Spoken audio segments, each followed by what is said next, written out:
பாமக அன்புமணி 10.5 முன்னிறுத்தி அரசியல் பண்ணணும். 10.5 தான் வன்னியர்களுக்கு உயிர். ஏன்னா 1931 சென்சஸ் வன்னியர் 17% இருக்கதா சொல்றான். அம்பாசங்கர் கமிஷன் 13% இருக்கதா சொல்றான். கலெக்டர் ரிப்போர்ட்ஸ் ஒரு ரிப்போர்ட் கொடுக்குறான்.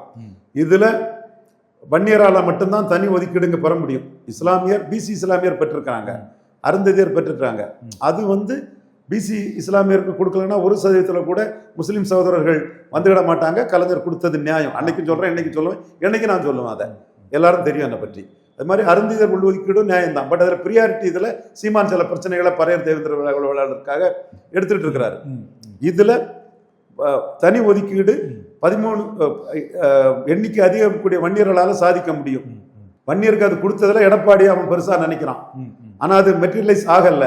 அன்புமணி திமுக எதிர்ப்ப 10 புள்ளி மையமா வச்சு எடப்பாடியும் ஏமாத்திட்டாரு, ஸ்டாலினும் தரலன்னு எதிர்த்தாருன்னா ஒரு பெரிய தலைவரா அன்புமணி வர முடியும்.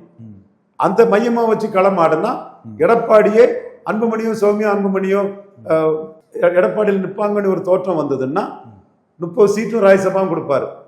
ஸோ அன்புமணி தான் முடிவு பண்ணணும்.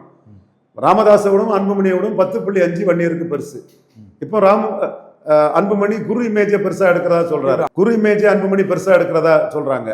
அதுவும் ஒரு நல்ல வியூகம் தான்.